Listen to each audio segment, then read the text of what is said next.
Hello मेरे प्यारे दोस्तों, की हाल जी साहब दा welcome to the Punjab academy YouTube channel ਜਿਹਦੇ 'ਚ ਆਪਾਂ ਅੱਜ ਤੋਂ ਇੱਕ ਨਿਊ ਲੈਕਚਰ ਸੀਰੀਜ਼ ਸਟਾਰਟ ਕਰਨ ਵਾਲੇ ਹਾਂ ਜਿਹਦਾ ਨਾਮ ਹੈ ਮਾਡਰਨ ਹਿਸਟਰੀ ਆਫ ਇੰਡੀਆ। ਇਸ ਨੂੰ ਆਪਾਂ ਪੂਰੀ ਡਿਟੇਲ ਦੇ ਵਿੱਚ each and every aspect and each and every topic ਆਪਾਂ ਕਵਰ ਕਰਾਂਗੇ ਜਿਹੜੇ ਐਗਜ਼ਾਮ ਪੁਆਇੰਟ ਆਫ ਵਿਊ ਨਾਲ ਆਪਣੇ ਇੰਪੋਰਟੈਂਟ ਹੋਣਗੇ, ਚਾਹੇ ਉਹ ਸੈਂਟਰ ਦਾ ਹੋਵੇ ਜਾਂ ਫਿਰ ਉਹ ਸਟੇਟ ਦਾ ਹੋਵੇ। ਕਰੈਕਟ। ਸੋ ਲੈਟ ਸਟਾਰਟ। ਅੱਜ ਦਾ ਆਪਣਾ ਟੌਪਿਕ ਕੀ ਹੈ? ਐਡਵੈਂਟ of the Europeans in India. ठीक है, ये आप देखा कि एडवेंट ऑफ यूरोपियंस मतलब यूरोपियंस किस तरह आना स्टार्ट होए। तो ये सब तो पहले ये 5 प्लेयर्स होंगे जो कि तुहानू याद रखने। 5 प्लेयर्स एक तरीके मान के चलो कि 5 प्लेयर्स होंगे। केड़े केड़े 5 प्लेयर्स होंगे? The first one would be Portuguese, correct. Then होंगे डच, उस तो बाद कौन है? ब्रिटिशियर्स, उस तो बाद है Danes and the last one French. ठीक है, इन्हों का क्रोनोलॉजिकल ऑर्डर भी याद रखना है तुहानू। ठीक है, वो इंपॉर्टेंट है कि पहला कौन आया बाद च कौन आया। ठीक है, लेट स्टार्ट द अपना जो टॉपिक है। पहला सब तो इंपॉर्टेंट चीज़ ये सोचने वाली है कि यूरोपियंस चलो इंडिया के आए, but what was the main reason behind it to came in India, कि वो यूरोपियंस जो है इंडिया के क्यों आए। देखो, सब तो पहला मान के चलो there according to the historian, some historians कुछ डिफरेंट रीजनस है, बट मोस्ट इंपॉर्टेंट रीजन की है कि वो यूरोपियंस इंडिया के क्यों आए? Because of trade. ट्रेड करने वास्ते आए। किस चीज़ की ट्रेड करने वास्ते आए? स्पाइसिस दी। स्पाइसिस दी स्पेशली केड़ा स्पाइसिस होएगा? Black pepper. ब्लैक पेपर ही क्यों? Why not other? Black pepper ही क्यों? क्योंकि जो स्पाइसिस है ना, स्पाइसिस इसनों आप यूज़ करते हैं to preserve meats. Correct. European की कंडीशन देखिए, यूरोपियन लेटिस आ देखो, there is a Europe, correct. आ जो है यूरोप है, तो ये कितने लाई कर रहा है? ये लाई कर रहा है टैंपरेट जोन के, करेक्ट। टैंपरेट जोन के लाई कर रहा है मीनस कि ठंडा इलाका है, ठंडा एरिया है। ठंडे एरिया के कारण की होएगा कि उत्थे उन्होंने स्टेपल जो मीट की बन गई, उन्होंने एक तरीके की स्टेपल डाइट है, स्टेपल डाइट है। ठीक है, हुण उस टाइम के रेफ्रिजरेटर्स नहीं सीगे। हुण विदाउट रेफ्रिजरेटर तुसीं किवें यूज़ करोगे, किस तरह प्रिजर्व करोगे? दैन ब्लैक पेपर का यूज़ होंदा है टू प्रिजर्व मीट। फिर किहदा यूज़ होंदा है? ब्लैक पेपर का यूज़ होंदा है मीट नू प्रिजर्व करने दे वास्ते, करेक्ट। इस करके इत्थे आ सीगा मीट नू प्रिजर्व करन दा। ठीक है, तो ये कारण ही कि है ह्यूज डिमांड, जो ब्लैक पेपर की डिमांड सी यूरोप के काफ़ी ज़्यादा वध गई सी इसी चीज़ के कारण। ठीक है, तो होर की रीजनस है? होर की है जो कॉटन एंड सिल्क हैंडलूम की जो ही यूरोप के काफ़ी वड्डी मार्केट सी, आ भी जो कि एक गुड यूरोप की इकनॉमी के वास्ते बहुत वधिया चीज़ सी। तो ये चीज़ सी कि ये 2 रीजन से, ये याद रखना। ठीक है, हुण ये चीज़ हो गई, ये क्लीयर है तुहाडे नूं। हुण द नेक्स्ट की आप समझना है कि ठीक है, there is already a land route. मैं जो दिखावा तुहानूं, just erase this me, correct. जे मैं दिखावा, ठीक है, लेट मी इरेज दिस, या आ देखो, there is a Europeans, correct. Europe already इतने है, correct. There is a land route ना, you can see there is a land route की ऑलरेडी लैंड रूट एग्जिस्ट कर रहा है, इतने एग्जिस्ट कर रहा है land route. But why there is a की रिक्वायरमेंट सी लैंड रूट नू कट के आपको सी रूट लभन की। Why there is a requirement ये सी कि इतने जो टर्क सीगे ना, करेक्ट, टर्की ने ना जो सीगे ऑटोमन एम्पायर, उन्होंने मोनोपोली सी over the silk route also, over the silk route. So not possible for the Europeans to go there, correct. इस करके की हो रहा सीगा यूरोपियंस नू की हो रहा सीगा कि जो स्पाइसिस सीगा वो की हो रहा सीगा? इनएक्सेसिबल हो रहा सीगा, पहली चीज़। दूसरी चीज़ अनअफोर्डेबल प्राइस दे विच मिलती सी, and the last means unavailable सी वो चीज़। ठीक है, तो ये चीज़ हो रही सी, that is why there is a requirement for the finding the new sea route. उन सी रूट किसी का, दिस इज यूरोपियंस, ठीक है, ये यूरोपियंस है, करेक्ट। और सी रूट किसी का देखो इधर हो के लाइक दिस, करेक्ट, ये चीज़ हो के then they reach the Kerala वाला पॉइंट, देन इतने इस तरह पहुंच रहे हैं, ठीक है, ये चीज़ क्लियर हुई। हूँ काफ़ी सारे जो यूरोपियंस कंपनी है वो आ गई। हूँ यूरोपियंस कंपनी दे आने नाल की होया, यूरोपियन कंपनीज दे आने नाल की होया, हूँ जो ऑलरेडी एक प्लेयर है तो कोई इशू नहीं है, बट मल्टीपल प्लेयर होंगे तो की होएगा, there would be a competition between them, competition होएगा तो की होएगा, फाइट होएगी, फाइट होएगी तो की होएगी, इनसिक्योरिटी बढ़ेगी, करेक्ट, इनसिक्योरिटी बढ़ेगी तो की होएगा, ये फैक्ट्री स्टैबलिश करेंगे, फैक्ट्री स्टैबलिश करेंगे कितने करेंगे, नियर द कोस्टल एरिया। और फैक्ट्रीज में क्यों यूज़ करते थे आप उस time Europeans to store goods, to store goods, goods में स्टोर करने वास्ते यूज़ करते थे। तो फिर कुछ यूरोपियन कंट्रीज ने की किया कि फैक्ट्रीज ਨੂੰ फोर्टिफाइड करना स्टार्ट किया, मीनस कि फोर्टिफिकेशन ऑफ किलेबंदी एक तरीके की स्टार्ट की थी, फैक्ट्री के चारे पासे किलेबंदी स्टार्ट हुई फॉर द सिक्योरिटी पर्पस। लेकिन जो लोकल रूलर्स थे उन्होंने ये चीज़ पसंद नहीं आई, लोकल रूलर्स में ये चीज़ पसंद नहीं आई, तो एक तरीके का की क्रिएट हो गया कॉन्फ्लिक्ट, एक तरीके का वैक्यूम क्रिएट हो गया। वैक्यूम क्रिएट होना की होया कि फाइट हुई लोकल रूलर्स के नाल। हुण ਇਹਦਾ एक बहुत वधिया एग्जाम्पल है, की एग्जाम्पल है ਇਹਦਾ battle of Plassey. Battle of Plassey 1757 ਦੇ ਵਿੱਚ ਹੋਈ ਸੀਗੀ बिकॉज ऑफ फोर्टिफिकेशन ਦੇ ਕਰਕੇ ਹੋਈ ਸੀਗੀ, करेक्ट। ये चीज़ समझ आई, ये सीगे एक ओवरव्यू जो ਤੁਹਾਨੂੰ समझना बहुत ज़रूरी ਸੀਗਾ इस चीज़ के वास्ते। ये देखो ये पोर्टुगीज़ है, किस तरह आ रहे हैं, they are coming like this, ठीक है। You have seen a Cape of Good Hope coast है, करेक्ट। दैन वो करके इतने कैलीकट पहुँच रहे हैं, कोचीन पहुँच रहे हैं केरला दे विच, correct. They are reaching Kerala. तो फर्स्ट पर्सन कौन सी जो केरला दे विच पहुँचा, Vasco da Gama. Vasco da Gama is the most important person and the first person who reach India, correct. हुण ये चीज़ समझ ली कि कमर्शियल कॉन्टैक्ट के कारण अपना इंडिया यूरोपियंस इतने आए, 1498 वास्को डिगामा पहला आए, ठीक है, एंड ट्रेडिंग सेंटर स्टार्ट हुए। हुण लेट अस अंडरस्टैंड डीपली, तो इन्होंने डीपली अंडरस्टैंड करते हैं। उस तो पहला let us try to understand this thing कि इन्हों का इन्हों समझो कि इन्हों का टाइम पीरियड की सीगा। फर्स्ट टाइम पीरियड समझने की कोशिश करो। जो पोर्टुगीज़ का टाइम पीरियड है की है 1498, डच का टाइम पीरियड की है 1605, ब्रिटिश का 1608, डेंस का 1618 एंड द फ्रेंच का 1668। ये टाइम पीरियड है, you have to remember this, ये तुहानू याद रखना पड़ेगा टाइम पीरियड, एंड कि कौन पहला आया, पहला आया, दैन डच आए, दैन ब्रिटिशर्स आए, दैन डेन्स आए, then the last one is French आए। You have to remember this each and every point, ठीक है। Let us start. आप हम पोर्टुगीज़ के तीन इंपॉर्टेंट चीज़ा देखा, तीन जो इंपॉर्टेंट लीडर से उन्होंने पढ़ांगे, जिद आप सब तो पहला आया वास्को डिगामा। वास्को डिगामा आए कैलीकट के जो केरला के 1498 के, उस टाइम के हिंदू रूलर कौन सी जमोरिन, ठीक है। 3 मंथ्स तक वो इतने रहे, तो 3 मंथ्स तो बाद वो वापस चल गए काफ़ी रिच कार्गो लेके, एंड यूरोपियन मार्केट के 60 टाइम्स ज़्यादा प्राइस के सेल किया।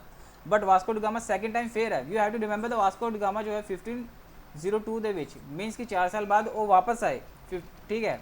तो उन्होंने आंदे ही फैक्ट्री सैड किया कि Calcutta, Cochin and the Kannur, and Cochin के 1502 के कैपिटल की सी उन्होंने पोर्टुगीज़ की कैपिटल सी कोचीन, ठीक है। उन्होंने रिप्लेस करता फिर बाद च गोवा के नाल। तो न्यू पॉलिसी अडॉप्ट की गई 1505 के governor to be appointed on the 3 year term, 3 साल की टर्म के अपॉइंट किया गया। Almeida Francisco de Almeida first Portuguese governor से उन्होंने टाइम पीरियड है जिन्होंने डिफीट किया कि बाद combined alliance of sultans of Gujarat, Bijapur and the Egyptian in 5309 in the naval battle near Diu means Daman and Diu वाला जो एरिया है वो गल कर रहे हैं, ठीक है। उस तो बाद सैकेंड लीडर की गल कर रहे हैं यहाँ पे अल्फेंसो दी अल बुरूनी। ਇਹਦੀ ਗੱਲ ਕਰ ਰਿਹਾ ਜਿਹਨੇ ਰੀਅਲ ਫਾਊਂਡੇਸ਼ਨ ਰੱਖੀ ਸੀਗੀ ਪੋਰਟੁਗੀਜ਼ ਦੀ ਇਨ ਇੰਡੀਆ ਦੇ ਵਿੱਚ।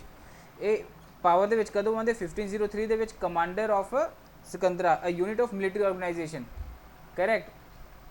ਫਿਰ ਉਸ ਤੋਂ ਬਾਅਦ 1510 ਦੇ ਵਿੱਚ ਹੀ captured Goa from the ruler of Bijapur and he died in 1515 and the last third ruler ਇਹਨਾਂ ਦੇ ਕੌਣ ਹੈ Nuno da Cunha the Portuguese governor. ਇਹਨਾਂ ਨੇ ਆਪਣੀ ਜੋ ਕੈਪੀਟਲ ਸੀਗੀ ਟ੍ਰਾਂਸਫਰ ਕੀਤੀ ਗਈ ਕਿੱਥੇ from Cochin to Goa in 1513 and acquired Diu and the Bassein in 1534 from the Bahadur Shah of Gujarat. याद रखना। Next important governor सीगे Martin Alfonso de Souza. The famous who San Francisco Xavier came in India with him and ठीक है तो acquire किया गया दमन ਨੂੰ 1559 ਦੇ ਵਿੱਚ the lost Hooghly in 1639 and the reign of the Shah Jahan। ठीक है ਹੁਣ ਇਹਨਾਂ most important ਇਹ ਸਟੋਰੀ ਸਮਝ ਲਈ। ਹੁਣ ਇਹਦੇ ਵਿੱਚ ਇੰਪੋਰਟੈਂਟ ਕੀ ਹੈ ਕਿ ਪੋਰਟੁਗੀਜ਼ ਦੀ ਫਰਸਟ ਫੈਕਟਰੀ ਕਿੱਥੇ ਸਟੈਬਲਿਸ਼ ਕੀਤੀ ਗਈ ਸੀਗੀ ਕੈਲੀਕਟ ਦੇ ਵਿੱਚ। ਕੈਲੀਕਟ ਕਿੱਥੇ ਹੈ ਕੇਰਲਾ ਦੇ ਵਿੱਚ ਓਕੇ। ਤੇ ਪੋਰਟੁਗੀਜ਼ ਦੀ ਜੋ ਮੋਨੋਪੋਲੀ ਸੀਗੀ ਇੰਡੀਅਨ ਓਸ਼ਨ ਦੇ ਵਿੱਚ 1595 ਦੇ ਤੱਕ ਕੰਟੀਨਿਊ ਰਹੀ। ਤੇ ਫਰਸਟ ਪ੍ਰਿੰਟਿੰਗ ਪ੍ਰੈਸ ਇਹਨਾਂ ਨੇ ਸਟੈਬਲਿਸ਼ ਕੀਤੀ ਗਈ ਸੀ ਗੋਆ ਦੇ ਵਿੱਚ 1556 ਦੇ ਵਿੱਚ। ਤੇ cultivation of potato and the tobacco ਉਹ ਵੀ ਸਟਾਰਟ ਕੀਤਾ ਗਿਆ by the Portuguese in India in the 16th century. ਇਹ ਯਾਦ ਰੱਖਣਾ ਹੈ ਕਿ cultivation of potato and the tobacco ਕਿਹਦੇ ਦੁਆਰਾ ਸਟਾਰਟ ਕੀਤਾ ਗਿਆ started by the Portuguese in India in the 16th century। ठीक है now let us discuss the Dutch। ਹੁਣ ਡਚ ਸਟਾਰਟ ਕਰਾਂਗੇ। ਡਚ ਨੇ ਜੋ ਆਪਣੀ ਕੰਪਨੀ ਸਟੈਬਲਿਸ਼ ਕੀਤੀ ਸੀਗੀ ਇੱਥੇ 1602 ਦੇ ਵਿੱਚ। ਫਿਰ ਕੌਰਨਲਿਸ ਹੌਂਕਮੈਨ ਫਰਸਟ ਡਚ ਸੀਗੇ ਹੂ ਕੇਮ ਇੰਡੀਆ। ਡਚ ਨੇ ਸਟੈਬਲਿਸ਼ ਕੀਤੀ ਆਪਣੀ ਜੋ ਫੈਕਟਰੀ ਸੀਗੀ ਨਾਗਾਪਟਨਮ ਇਨ ਤਮਿਲਨਾਡੂ ਦੇ ਵਿੱਚ ਤੇ ਮਸੂਲੀਪਟਨਮ ਇਨ ਆਂਧਰਾ ਪ੍ਰਦੇਸ਼ ਵਿੱਚ ਐਂਡ ਚਿੰਸੋਰਾ ਇਨ ਬੰਗਾਲ ਦੇ ਵਿੱਚ and Mahi at the Malabar cost. Malabar cost ਕਿਹੜਾ ਹੈ ਆਹ ਵਾਲਾ ਜੋ ਹੈਗਾ ਮਾਲਾਬਾਰ ਕੋਸਟ ਹੈ ਠੀਕ ਹੈ। ਬਟ ਉਹ ਜਿਹੜੇ ਪੋਰਟੁਗੀਜ਼ ਐਂਡ ਇੰਗਲਿਸ਼ ਦੇ ਨਾਲ ਕੰਪਲੀਟ ਨਹੀਂ ਕਰ ਪਾਏ ਕਿਉਂ because of their naval supremacy and ਉਹਨਾਂ ਦੀ ਕੀ ਸੀਗੀ ਰਿਸੋਰਸਿਸ ਕਾਫੀ ਜ਼ਿਆਦਾ ਸੀਗੇ ਇਸ ਕਰਕੇ ਡਚ ਉਹਨਾਂ ਦਾ ਮੁਕਾਬਲਾ ਨਹੀਂ ਕਰ ਪਾਏ। ਸੋ ਤੇ ਇਹਨਾਂ ਨੇ ਮਸੂਲੀਪਟਨਮ ਦੇ ਵਿੱਚ ਇਹਨਾਂ ਦੀ ਫਸਟ ਫੈਕਟਰੀ ਸੀਗੀ 1605 ਦੇ ਵਿੱਚ। ਤੇ ਇਹਨਾਂ ਦਾ ਡਿਕਲਾਈਨ ਕਿਤਨਾ ਹੋਇਆ ਬੈਟਲ ਆਫ ਬੇਦੇਰਾ ਜੋ ਬੰਗਾਲ ਦੇ ਵਿੱਚ ਹੋਈ ਸੀਗੀ 1759 ਦੇ ਵਿੱਚ also known as battle of Chinsura and battle of Hooghly. ठीक है ये खत्म हो गए Dutch East India Company was खत्म हो गए in 1798 because it could not complete with the Portuguese and the Britishers. The most important चीज नाउ आप डिस्कस करेंगे इंग्लिश इन इंडिया करेक्ट अपने लिए Portuguese English and the French these are the most important.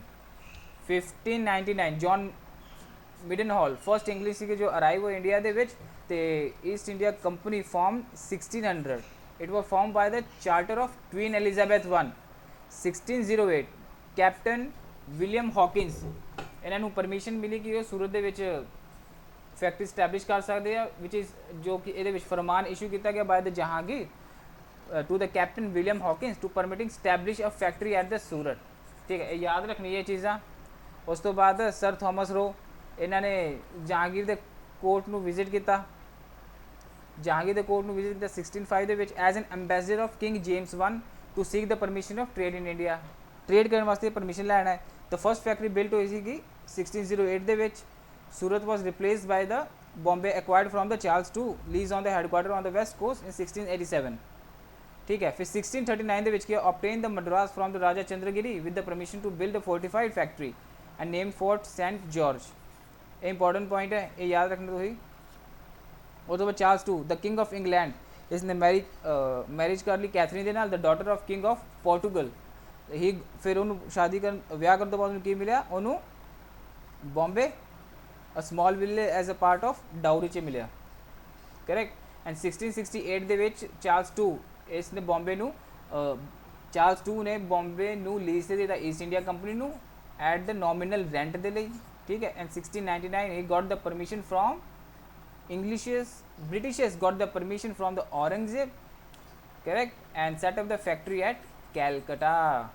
they established factories at Hariharpur, Balasore, Hooghly and the Kasim Bazaar। ठीक है। तो इसी तरीके नाल जो है 1858 तक जो है ब्रिटिश ने अपना एक्सपैंड किया एम्पायर ਨੂੰ ਐਡਮਿਨਿਸਟ੍ਰੇਸ਼ਨ ਨੂੰ। ठीक है। तो ਇਹਦੇ ਨਾਲ ਹੀ 1858 ਦੇ ਵਿੱਚ ਜੋ ਬ੍ਰਿਟਿਸ਼ ਈਸਟ ਇੰਡੀਆ ਕੰਪਨੀ ਨੂੰ ਰਿਪਲੇਸ ਕੀਤਾ ਗਿਆ by the crown of India. ਠੀਕ ਹੈ। ਤੇ ਇਹਨਾਂ ਨੇ ਹੀ ਫ੍ਰੈਂਚ ਦੇ ਨਾਲ ਇਹ ਲੜੇ। They fought with Marathas they fought with the Tipu Sultan, ठीक है। तो ਤੇ ਇਹ ਇੰਪੋਰਟੈਂਟ ਰੂਲਰਸ ਨਾਲ ਲੜੇ ਉਸ ਟਾਈਮ ਦੇ ਵਿੱਚ, ਠੀਕ ਹੈ। ਉਸ ਤੋਂ ਬਾਅਦ ਹੈ Danish, the people of Denmark, ਜੋ ਡੈਨਮਾਰਕ ਦੇ ਲੋਕ ਉਹਨਾਂ ਨੂੰ ਡੈਨਿਸ਼ ਕਹਿੰਦੇ ਆ। They began a trade with India 1620 ਦੇ ਵਿੱਚ, they establish a trading centre and the Tranquebar and 1676 ਦੇ ਵਿੱਚ ਸਿਰਾਮਪੁਰ ਦੇ ਵਿੱਚ in Bengal, correct. But main ਉਹੀ ਚੀਜ਼ ਹੈ ਕਿ they never concentrated on India and ਤੇ ਜਿੰਨੇ ਵੀ ਜਿਹੜੇ ਇਹਨਾਂ ਦੇ ਸੈਂਟਰ ਸੀਗੇ ਇਹਨਾਂ ਨੂੰ ਵੇਚ ਕਿਹਨੂੰ ਕਿਆ ਬ੍ਰਿਟਿਸ਼ਰਸ ਨੂੰ ਸੇਲ ਕਰਕੇ ਇਹ ਇੰਡੀਆ ਨੂੰ ਛੱਡ ਗਏ। ਸੋ ਆਪਣੇ ਕੋ ਇੰਪੋਰਟੈਂਸ ਕੀ ਹੈ, ਮੈਂ ਪਹਿਲਾਂ ਵੀ ਦੱਸਿਆ ਸੀਗਾ ਕਿ ਆਪਣੇ ਕੋ ਇੰਪੋਰਟੈਂਸ ਕੀ ਹੈ, ਪੋਰਟੁਗੀਜ਼ ਆਪਣੇ ਲਈ ਜ਼ਿਆਦਾ ਇੰਪੋਰਟੈਂਸ ਹੈ, ਬ੍ਰਿਟਿਸ਼ਰਸ अपने लिए ज़्यादा इंपॉर्टेंस है एंड द फ्रेंच, ये जो 10 प्लेयर्स है ये अपने लिए ज़्यादा इंपॉर्टेंट है। You have to remember and keep in mind this. Let us deal with the last player जो है फ्रेंच जो लास्ट यूरोपियन ਸੀਗਾ और जो इंडिया ਦੇ ਵਿੱਚ ਆਇਆ ਹੈਗਾ ट्रेडिंग पर्पज़ ਦੇ ਲਈ। फ्रेंच ईस्ट इंडिया कंपनी जो 1664 ਦੇ ਵਿੱਚ ਸਟੈਬਲਿਸ਼ ਹੋਈ ਸੀਗੀ ਬਾय द कॉलबर्ट जो कि मिनिस्टर ਸੀਗਾ ਕਿਹਦਾ लुइस 14 ਦਾ जो कि किंग ऑफ फ्रांस ਸੀਗਾ, ठीक है। उदो जो तुम फ्रेंच रेवोल्यूशन पढ़ोगे उदो इन्हों के बारे पढ़ोगे। दे सैटअप दी फैक्ट्री 1668 ਦੇ ਵਿੱਚ सूरत ਦੇ ਵਿੱਚ कंपनी ਨੂੰ फैक्ट्री ਨੂੰ सैटअप किया एंड मसूलीपट्टनम ਦੇ ਵਿੱਚ ਇਹਨਾਂ ਨੇ 1669 ਦੇ ਵਿੱਚ ਕੀਤਾ एंड 1674 ਦੇ ਵਿੱਚ ਉਹਨਾਂ ਨੂੰ ਚਾਂਸ ਮਿਲਿਆ ਕਿ ਸਾਊਥ ਆਫ ਮਦਰਾਸ ਦੇ ਵਿੱਚ ਜਿਹੜਾ ਰੂਲਰ ਆਫ ਤੰਜੌਰ ਆ ਜੇ ਉੱਥੇ ਉਹਨਾਂ ਦੀ ਫਾਊਂਡੇਸ਼ਨ ਕੀਤੀ ਜਾਵੇ ਪੌਂਡੀਚੇਰੀ ਦੀ, who became the headquarter and the French settlements in India. In 1690 they established the settlement there Chandranagar, correct, and they occupied Make, Yanam and the Karaikal, ठीक है। उस तो बाद डुप्लेक्स मोस्ट इंपॉर्टेंट प्लेयर है इधर गवर्नर 1742 ਦੇ ਵਿੱਚ governor ਸੀਗਾ of French position under him the French increased, ਇਹਨਾਂ ਨੇ ਆਪਣੀ ਪਾਵਰ ਨੂੰ ਕਾਫੀ ਇਨਕਰੀਜ਼ ਕੀਤਾ ਫ੍ਰੈਂਚ ਨੇ ਅੰਡਰ ਦ ਡੁਪਲੈਕਸ ਅੰਡਰ ਕੁਝ ਸਰਕਮਸਟਾਂਸਿਸ ਸੀਗੇ ਜਿਹਦੇ ਵਿੱਚ ਇਹਨਾਂ ਨੂੰ ਕੌਨਫਲਿਕਟ ਦਾ ਸਾਹਮਣਾ ਕਰਨਾ ਪਿਆ, ਜਿਹਦੇ ਕਿ ਫ੍ਰੈਂਚ ਐਂਡ ਇੰਗਲਿਸ਼ ਦੇ ਵਿੱਚ ਜੋ ਹੀ ਕੌਨਫਲਿਕਟ ਸਟਾਰਟ ਹੋਇਆ ਕਾਹਦਾ to establish a supremacy in India, ਠੀਕ ਹੈ। The clash of pride interest down the to ultimately led a series of wars ਹੋਈ ਜਿਹਨੂੰ ਕੈਰਨੈਟਿਕ ਵਾਰ ਦੇ ਨਾਮ ਤੇ ਜਾਣਿਆ ਜਾਂਦਾ ਹੈ। ਤੁਸੀਂ ਮੈਨੂੰ ਕਮੈਂਟ ਸੈਕਸ਼ਨ ਦੇ ਵਿੱਚ ਦੱਸਣਾ ਹੈ ਕਿ ਕਿੰਨੀਆਂ ਕੈਰਨੈਟਿਕ ਵਾਰਸ ਹੋਈਆਂ ਹੈ between the French and the east India company. Finally the English जो है जो ब्रिटिशर्स है वो सक्सेसफुली विन कर गए and establish their power in India by sending the French out of India. तो जो फ्रेंच ਸੀਗੇ ਉਹਨਾਂ ਨੂੰ ਇੱਥੋਂ ਭਜਾਤਾ, ਕਰੈਕਟ। ਤੇ ਤੁਸੀਂ ਮੈਨੂੰ ਦੱਸਣਾ ਹੈ ਕਿ ਕਿੰਨੀਆਂ ਕਰਨੈਟਿਕ ਵਾਰ ਅਜੇ ਤੱਕ ਜੋ East India company and the French ਦੇ ਵਿੱਚ ਹੋਈ ਸੀਗੀ, ਕਰੈਕਟ। तो आई होप ਤੁਹਾਨੂੰ आज वो ਲੈਕਚਰ ਸਮਝ ਆਇਆ ਹੋਏਗਾ ਐਡਵੈਂਟ ਆਫ ਯੂਰੋਪੀਅਨ, ਜਿਹਦੇ ਵਿੱਚ ਜ਼ਿਆਦਾ ਕੁਝ ਪੜ੍ਹਨ ਦੀ ਲੋੜ ਨਹੀਂ ਹੈ। 3 ਇੰਪੋਰਟੈਂਟ ਪਲੇਸ ਹੈ, ਸਿਰਫ ਉਹੀ ਤੁਹਾਨੂੰ ਪਤਾ ਹੋਣਾ ਚਾਹੀਦਾ ਹੈ, ਹੋਰ ਕੁਝ ਜ਼ਿਆਦਾ ਤੁਹਾਨੂੰ ਪਤਾ ਹੋਣ ਦੀ ਜ਼ਰੂਰਤ ਨਹੀਂ ਹੈ, ਠੀਕ ਹੈ। ਵਿਚ ਇਜ਼ ਮੋਸਟ ਇੰਪੋਰਟੈਂਟ ਇਸ ਮੈਪ ਨੂੰ ਯਾਦ ਕਰ ਲੈਣਾ ਕਿ ਕੀ ਸਿਚੁਏਸ਼ਨ ਹੋਈ ਸੀ ਕਿ why there is a need of new land route and ਕਿਉਂ ਜ਼ਰੂਰਤ ਪਈ ਸੀਗੀ ਉਹਨਾਂ ਨੂੰ ਟ੍ਰੇਡ ਕਰਨ ਦੀ ਇੰਡੀਆ ਦੇ ਨਾਲ। आई होप ਤੁਹਾਨੂੰ ਇਹ ਲੈਕਚਰ ਸਮਝ ਆਇਆ ਹੋਵੇਗਾ। Thank you very much guys. ਜੇ ਤੁਹਾਨੂੰ ਅਜੇ ਵੀ ਕੋਈ ਡਾਊਟ ਹੁੰਦਾ ਹੈ ਤਾਂ ਤੁਸੀਂ ਕਮੈਂਟ ਸੈਕਸ਼ਨ ਦੇ ਵਿੱਚ ਆਪਣਾ ਕਮੈਂਟ ਕਰਕੇ ਦੱਸ ਸਕਦੇ ਹੋ। we will try, me and my team will try to clear your all doubt. Thank you guys, thank you very much.